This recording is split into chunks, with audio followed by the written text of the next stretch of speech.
was a really easy travel day getting from Hamburg to Düsseldorf this morning on the ICE super fast train. No big problems, and the train was really pretty empty. I reserved a seat in advance, but like all the seats around me, nobody sat there anyway, so that was great. And I have about 3 hours before I can board the ship, so I'm gonna put my bags in a locker here, which is really easy, and then go out and explore the town for a little bit and also see if I can see where the ship is before I get there. So the language is automatically set to German, but I used this button to change it to English so you can see what's going on here. Prices are, let's see, I think I'm gonna take a small one because I think I can get this bag into one of these. Oh yeah, easy. I mean, look at how deep that is. A lot can go in there. So change back to German, but a small one is €4 for 0 to 4 hours, and anything after 4 hours is, I think it's €2 an hour maybe. And if you have it in for over 24 hours, then it's €6. I'm not going to be here for longer than probably 3 hours, so that's fine with me.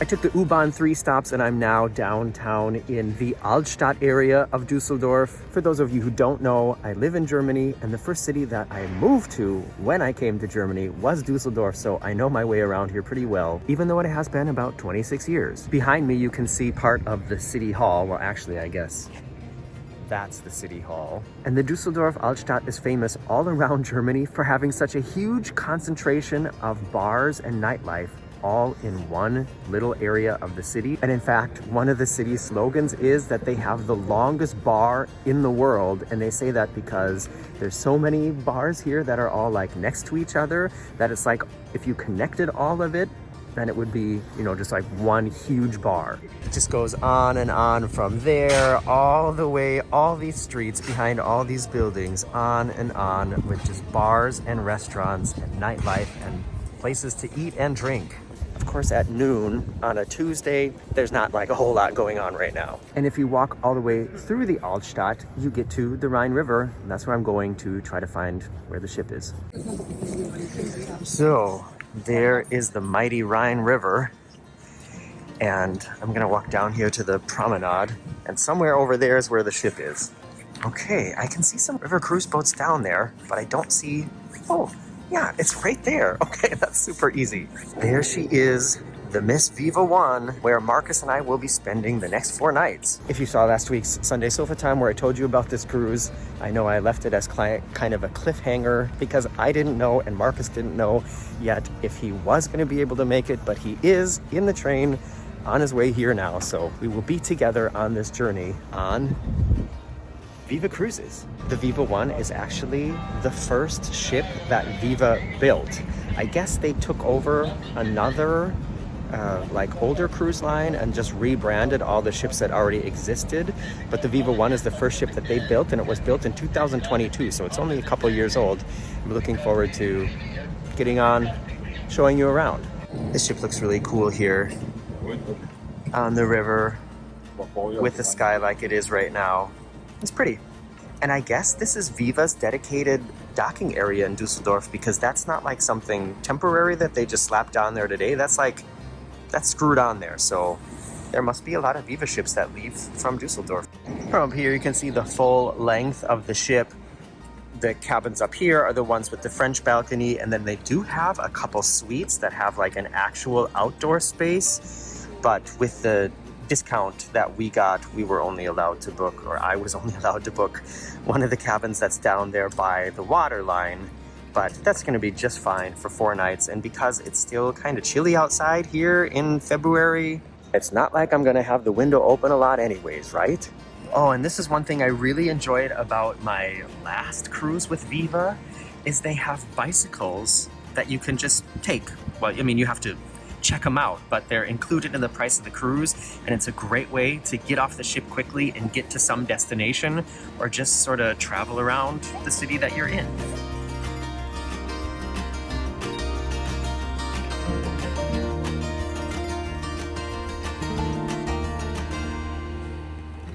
And because I'm here in the middle of a German city, in the middle of Germany, I'm gonna take the opportunity to fill myself up with some typical German food, tacos. This is not a margarita, it's just a lemonade. And this is my great big burrito. When Marcus and I were in Düsseldorf a couple weeks ago for the sailboat convention, we came here in the evening and it was jam-packed. So it's nice to be in here when there's not so much happening, and I just sat right down and got a table and a nice burrito.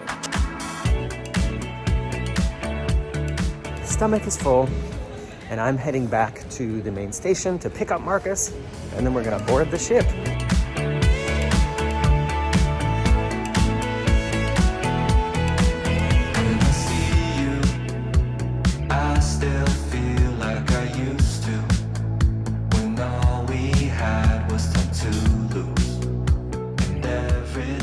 And here we are on board. You can see just a little view of the cabin here. Of course, I will be doing a main cabin tour coming up soon. And somebody's knocking. I think our suitcases are being delivered.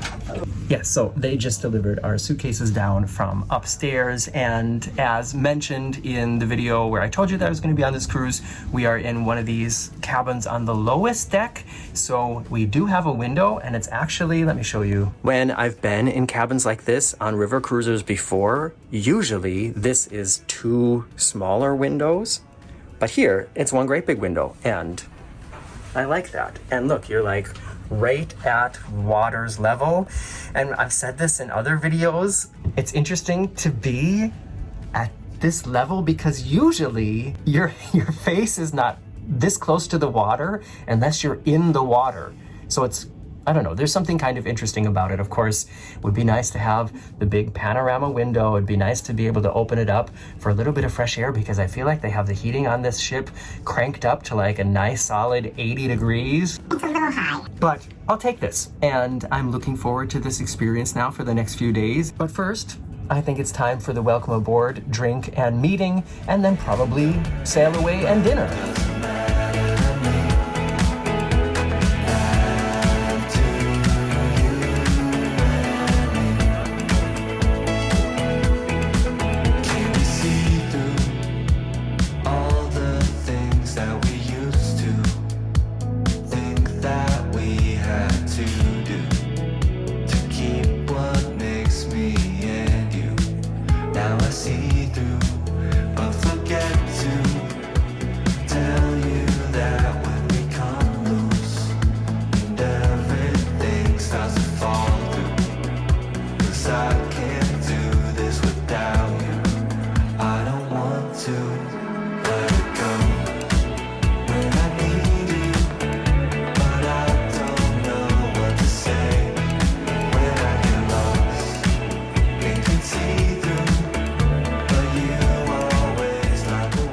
Everybody, the first impressions of this trip have been amazing so far. Did you see that food? This costs like around 300 euros less a night compared to a Viking cruise.